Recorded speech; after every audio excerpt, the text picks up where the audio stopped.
Muchas veces, hermanos, tienen sus cosas muy buenas como sus cosas muy malas. Preparé todo el material ahí y no funcionó. Pero como no soy muy amante de la tecnología, hice copias.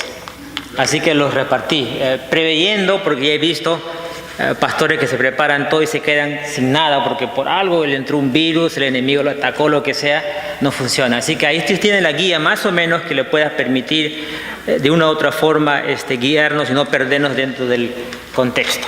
Abran sus Biblias en el libro de Filipenses capítulo 1, del versículo 27 al 29. Pónganse de pie, hermanos, en reverencia a la palabra de Dios y lo vamos a leer. Filipenses capítulo 1 del versículo 27 al 29. Dice las Escrituras ahí: solamente que os comportéis como es digno del Evangelio de Cristo, para que, o sea que vaya a veros o que esté ausente, oiga de vosotros que estéis firmes en un mismo espíritu, combatiendo unánimes por la fe del Evangelio, y en nada intimidados por los que se oponen, que para ellos ciertamente es indicio de perdición, mas para vosotros de salvación, y esto de Dios. Porque a vosotros os es concedido a causa de Cristo, no solo que creéis en Él, sino también que padezcáis por Él. Pueden sentarse, hermanos. Titulé a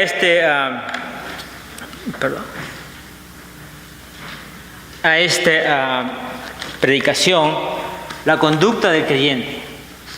Las Escrituras hablan por sí solas respecto a la conducta del creyente, y esta parte de la porción de la palabra de Dios es extremadamente clara.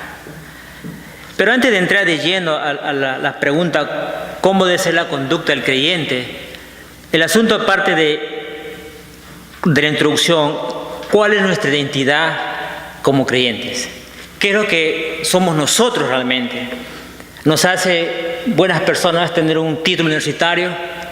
¿Nos hace buenas personas tener una profesión que nos respalda quizás económicamente? ¿Le interesa realmente eso a Dios? ¿Cuál es nuestra identidad como creyentes cristianos? Juan 1:12 nos dice que somos en primer lugar hijos de Dios. ¿Correcto? Después en el libro de 1 Pedro 1:16 dice que hijos del altísimo linaje escogido, real sacerdocio, nación santa. 1 Pedro 1:18-19 dice comprados por la sangre de Cristo. Filipenses 3:20 define nuestra identidad. Somos ciudadanos celestiales. Ciudadanos celestiales que han ganado esa ciudadanía en los méritos de ¿quién? Cristo Jesús. O sea, esa es nuestra identidad como seres humanos.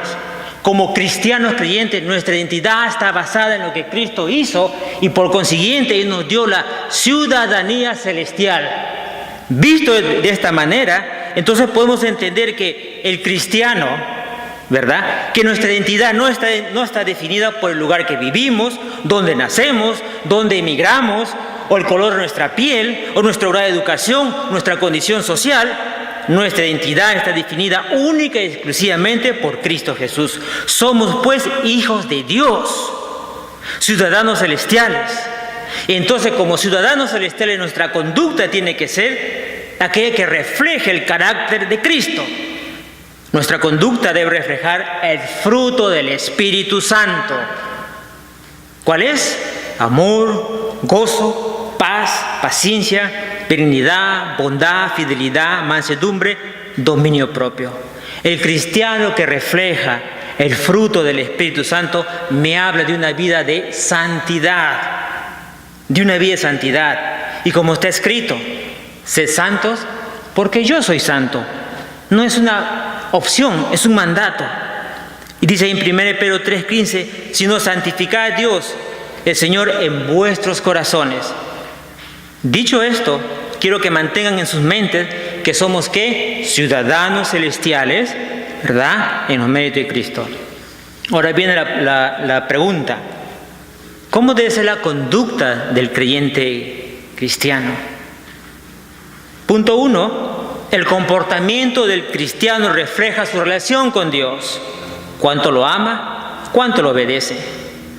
Y este versículo 27 lo hemos dividido en varias partes. Letra A: Dice ahí la palabra de Dios, solamente que os comportéis como es digno del Evangelio de Cristo.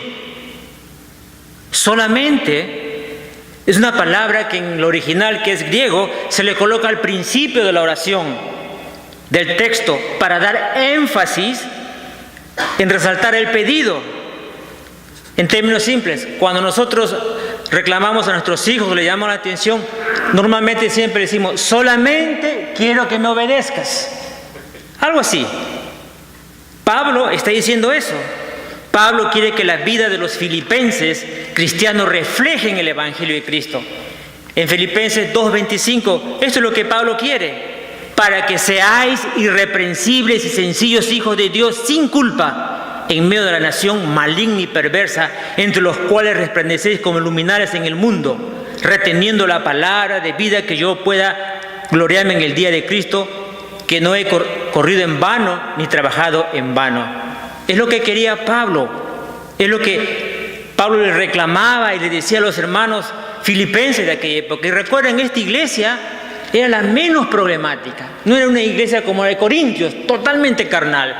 Esta era una iglesia de las mejores que hubo, y sin embargo Pablo está diciendo que sean irreprensibles y sencillos hijos de Dios. Siguiendo en el versículo ahí, dice, comportéis la conducta. Este es un verbo griego que denota lo siguiente, muy importante, hermano. La conducta, como lo entendían los cristianos filipenses romanos, es la siguiente: un buen ciudadano que obedece las leyes, que actúa conforme a las leyes del Estado romano. Pablo nos dice, como ciudadanos del cielo, debemos comportarnos, conducirnos de forma que el Evangelio de Cristo sea honrado y exaltado al máximo. Cosa que muchas veces no ocurre. Nos comportamos de todo menos aquel comportamiento que refleja el carácter de Cristo Jesús en nuestras vidas. ¿Sí o no? Los cristianos de Filipos entendieron que Pablo quería decir lo siguiente. Filipos era una ciudad, una colonia romana perteneciente a la provincia de Macedonia. Los filipenses disfrutaban de todos los beneficios que el imperio romano daba. No pagaban impuestos, hablaban latín, se vestían y vivían bajo las culturas y leyes romanas, y tenían los mismos dioses romanos. El ciudadano romano, el filipense romano, sabía de los privilegios que tenía y era cuidadoso de obedecer y vivir de acuerdo a las leyes del imperio romano. El ciudadano filipense romano era cuidadoso de no hacer aquello que podía alterar el orden público de la ciudad. Ellos siempre trataban de ser ciudadanos romanos honorables, fieles al emperador y obedientes a las leyes del Estado romano. Porque no ser así, interesante este detalle, podían ser removidos de la lista de ciudadanos romanos y con ellos perder todos los privilegios que el Estado romano les daba. Ahora bien, Pablo se dirige a los cristianos filipenses romanos, y ellos pensaban de esa manera y entendieron que si ellos como ciudadanos romanos debían comportarse de una manera honorable y de acuerdo a las leyes del Estado romano y a un reino humano, ¿cuánto más para el cristiano de vivir de acuerdo a las leyes de los ciudadanos celestiales y a un Dios que es vivo? Mucho más, hermanos. Es la misma exigencia que tuvieron los filipenses, la misma exigencia del día de hoy. ¿No ha variado? ¿O ha variado? Por supuesto que no ha variado. Una conducta celestial es la que demanda Pablo. Un comportamiento que dé el testimonio de quién es nuestro Rey y al cual obedecemos. Y otra vez, Filipenses 2:15 nos vuelve a repetir, para que seas irreprensibles y sencillos hijos de Dios. La idea de todo esto es que de la manera que vivimos debe reflejar el compromiso que tenemos con el Evangelio. Con el Evangelio. Si no vivimos de acuerdo a lo que el Evangelio exige de nosotros, no hay compromiso. Cómo vivimos, cómo vestimos, cómo nos vemos, qué oímos, refleja nuestro carácter y refleja nuestra lealtad y obediencia. ¿A quién? A Cristo Jesús. No hay términos medios. O estás con Cristo o no estás con Cristo. O vives para Cristo o no vives para Cristo. No hay el término cristianos carnales. No existe ese término, hermanos. No somos individuos aislados que hacemos lo que queremos o lo que se nos da la gana. No. Somos miembros, no somos miembros independientes. Somos una comunidad interdependiente de fe, cuyas raíces están en el cielo. Mi comportamiento, si es pecaminoso, va a afectar a la iglesia, va a afectar a mi familia, va a afectar a la comunidad, va a afectar a la nación, afecta a mis hermanos en Cristo. Vivir como es digno del Evangelio es vivir estrictamente y de acuerdo a la palabra de Dios en todas las áreas de mi vida, personal, familiar, financiera, laboral y espiritual. En otras palabras, vivir en forma íntegra, íntegros delante de Dios. Vivir como es digno del Evangelio no es una opción, no es una posibilidad cercana o remota, no es algo temporal. Vivir como es digno del Evangelio es un mandato, es un llamado a la obediencia al Evangelio. Efesios 4:1 dice que yo pues preso en el Señor os ruego que andéis como es digno de la vocación con que fuisteis llamado. Colosenses 1:10 que andéis como es digno del Señor, llevando frutos de toda buena obra y creciendo en el conocimiento de Dios. Según de Pedro 3:11, ¿cómo no debéis vosotros andar en santa y piadosa manera de vivir? Según de Pedro 3:14, sin manchas e irreprensible. Ese debe ser nuestro caminar como cristianos. Hermanos, vivir como es digno del Evangelio empieza con el poderoso testimonio de los cristianos a la obediencia a la palabra de Dios. Sin un buen testimonio no impactamos a nadie. Pero ahora, ¿cuál es lo opuesto a vivir indignamente delante del Evangelio de Dios? Cuando los cristianos viven indignamente delante del Evangelio de Dios, debilitan el testimonio de la iglesia, debilitan el testimonio personal del cristiano. La credibilidad del Evangelio se ha comprometido. El Evangelio de Cristo tiene poco o nada de impacto en los incrédulos. Cuando hay pecado en los cristianos y en la iglesia, no hay razones para que los incrédulos crean en Cristo. Cuando los que se llaman cristianos no viven dignamente. Cuando en la iglesia hay enfrentamientos, arrogancia, soberbia, se forman grupos, chisme, crítica, divisiones, competencias, deslealtad. Divide a la iglesia, es vivir indignamente delante de Dios. Cuando la iglesia no se cuida la santidad y el pecado es tolerado, el mundo y los inconversos repudian y rechazan el Evangelio y el nombre de Cristo es dañado y deshonrado. ¿Se da cuenta? No es solamente venir a la iglesia, es vivir el Evangelio. Alguien se puede memorizar toda la Biblia en su mente y no sirve de nada si no la aplica en su vida personal. El Evangelio, las buenas nuevas de salvación que Pablo nos dice, que nuestro comportamiento sea de acuerdo al Evangelio de Cristo. ¿Por qué? Porque solo hay salvación en Cristo. El Evangelio de Cristo es poder para salvación. Su poder es transformador, su poder es regenerador. Proclamamos a un Dios vivo y muchas veces tratamos a Cristo como si estuviera muerto, hermanos. Un día vamos a dar cuenta de nuestras vidas. Cada minuto que hemos pasado sin servir al Señor y sirviendo nuestra propia carne va a ser demandada por el Señor. Por eso Dios dijo, es mejor que nunca me hubieses conocido, pero si me conoces, sométete a mis leyes, porque un día va a estar delante de mí. Yo tengo temor que esos días pase y no esté a cuentas con el Señor. Día tras día peco, pero día tras día vengo a arrepentimiento frente a mi Señor, porque Él es grande en misericordia, hermanos, y lento para la ira. En su poder, Él nos regenera. Proclamamos a un Dios que es vivo. Daremos cuenta de que si vivimos dignamente o indignamente el Evangelio de Cristo, el mundo inconverso que nos rodea va a ver el Evangelio de Cristo en la forma que nos comportamos y nos conducimos. Cada capítulo, cada versículo de la Biblia está siendo proclamada al mundo por nuestra manera de vivir. Recuerden, la gente juzgará el cielo por el comportamiento de sus ciudadanos.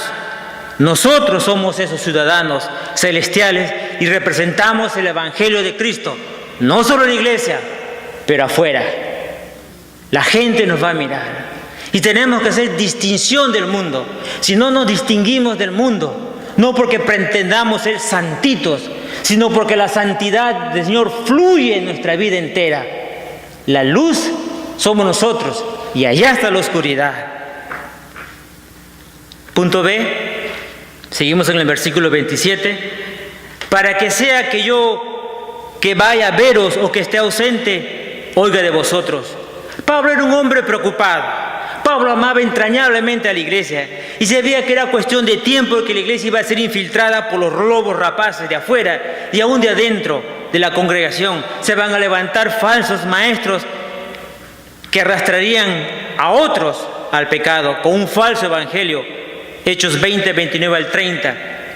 Pablo les indica que sea que esto ocurra, la presencia de Él y la ausencia de Él es irrelevante.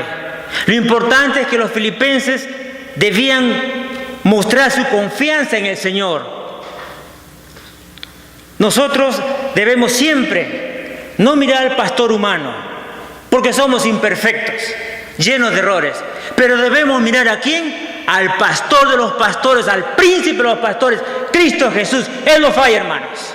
Amén. Él no falla. Nosotros, los pastores que estamos de turno, solamente es humanos.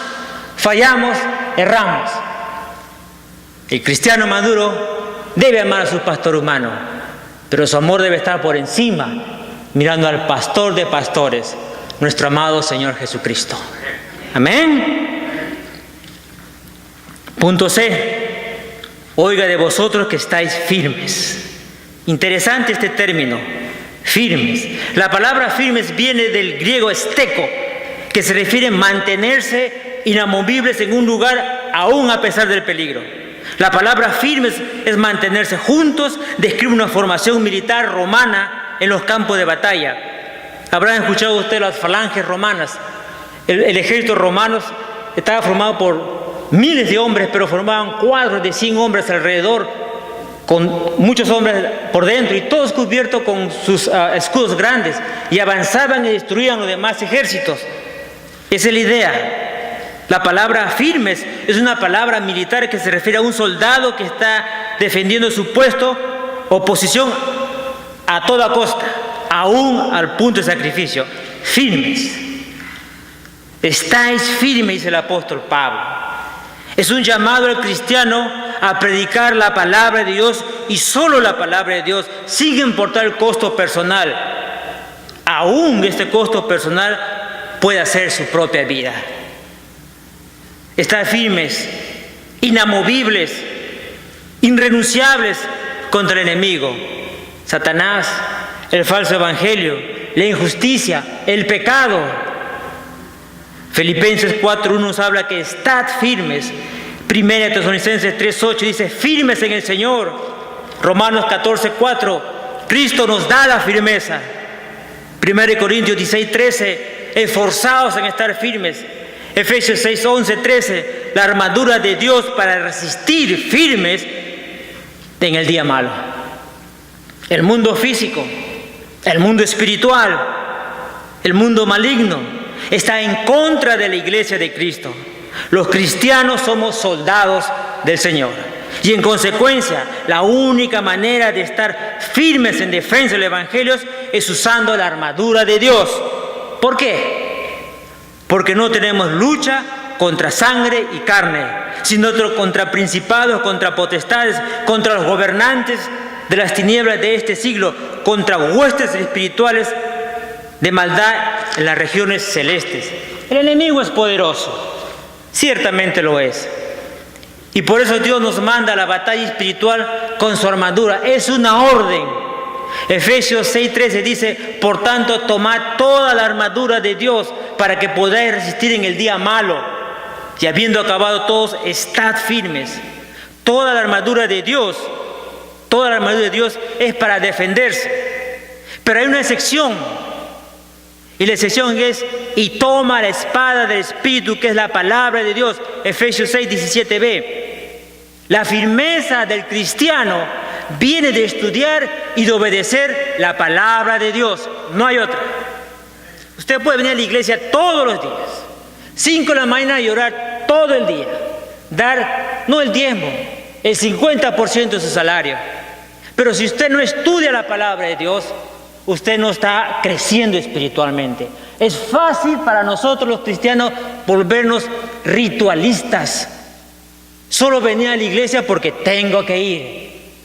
Y venir sin un corazón contento y alegría para compañerismo con mis hermanos y adorar como grupo corporal con todos al Señor.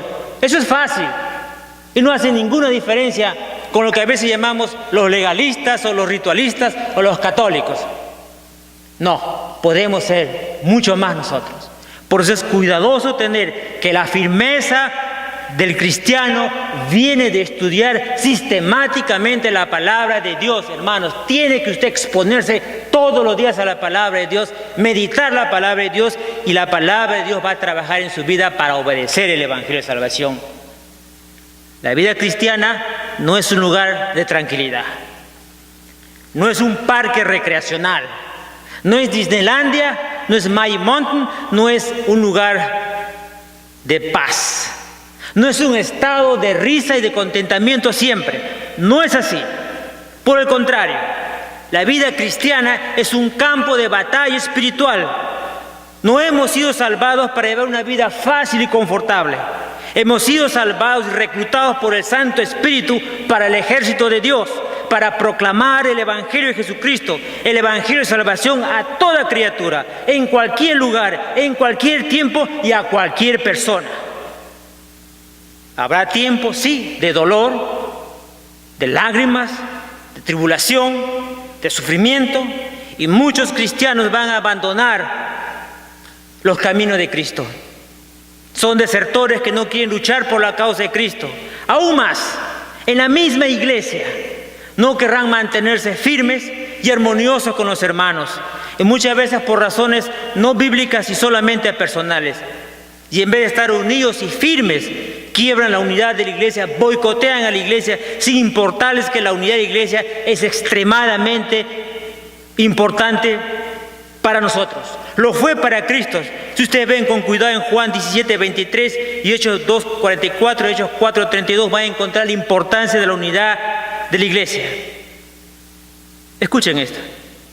Escoger la unidad de la iglesia no es una opción. No lo es. La unidad de la iglesia es la sangre que le da vida a ella. La unidad de la iglesia en Cristo es el fundamento por cual la iglesia va a crecer e impactar al mundo. Si no hay unidad en la iglesia, no impactamos a nadie ni a nosotros mismos. En un mismo espíritu, seguimos en el versículo 27, la versión Reina Valera dice en un mismo espíritu. La versión Holman Christian Standard Bible dice en one spirit, one mind, en un solo espíritu y en una sola mente. La palabra espíritu aquí en el contexto se refiere al espíritu humano, no al Espíritu Santo. La palabra mente en el contexto otra vez habla de las actitudes y el comportamiento humano. La unidad de la iglesia es muy importante. Un solo espíritu, una sola mente, me habla de armonía, me habla de unidad, me habla de compartir, me habla de interdependencia, solícitos el uno con el otro, me habla del amor verdadero en Cristo entre los cristianos. La unidad en la iglesia fue muy importante para Cristo. Juan 13 del 34 al 35. Compartimos a un mismo Dios, compartimos un mismo camino, compartimos un mismo propósito, compartimos un destino final, porque al final vamos a estar en el cielo. Y entonces, ¿por qué hay división en la iglesia? Si tenemos un mismo Padre, un mismo Espíritu, un mismo camino, un mismo destino final, ¿por qué hay separación en la iglesia y hay división en la iglesia? ¿Saben por qué es, hermano? El orgullo. El orgullo humano destruye la iglesia. Porque no han entendido, y escuchen esto bien, hermano, que la iglesia no es una institución humana. Es más, La iglesia no es una institución divina. La iglesia es un organismo vivo. Es un organismo vivo y hay que tratarlo en ese sentido. ¿Y saben por qué es vivo? Porque nosotros, cuando no conocíamos a Dios, estábamos muertos en nuestros delitos y pecados. Y Dios nos dio vida estando muertos nosotros. En consecuencia, ¿qué? Está conformado por gente que ha sido redimida, vivos ahora en Cristo. Por eso la iglesia es un organismo vivo y hay que tratarlo como tal. De no ser así, tenemos un organismo o es saludable o está enfermo. Y eso pasa necesariamente porque los hermanos entiendan que la iglesia no es un instituto, no es una institución humana ni divina. Es Cristo mismo en nosotros. La unidad de la iglesia se daña cuando se forman facciones, grupos rivales, cuando el pecado no es tratado en la iglesia, cuando la amargura, el chisme, la crítica destructiva se practica en la iglesia. Entonces la unidad de la iglesia se daña cuando no nos sometemos a su palabra en obediencia a Cristo. Filipenses 2:4 dice que ¿quién es nuestro modelo de unidad? Cristo Jesús es nuestro modelo. Cristo Jesús. Por eso el Señor habla claramente: si me vas a seguir, 3 cosas demando de ti. Y miren, de las 3 cosas, lo primero que demanda: niégate a ti mismo. Qué difícil, hermano. Qué difícil es negarse a uno mismo, ¿verdad? Porque aún conociendo a Cristo, está mi carne pecaminosa y mi mente pecaminosa. Por ahora no, Señor, maybe, quizás después, pero ahora no. Eso somos. Somos seres humanos redimidos que somos conscientes de nuestro pecado y batallamos todos los días con nuestro pecado. Por eso, Señor, sabiamente, niégate a ti mismo. Si realmente quieres servirme en la iglesia, niégate a ti mismo. ¿Y ello implica qué? Ver a mi hermano como superior a mí, con el entrañable amor de Cristo, lo cual lamentablemente muchas veces no ocurre. Punto D, seguimos en el versículo 27, combatiendo unánimes por la fe del Evangelio. La idea que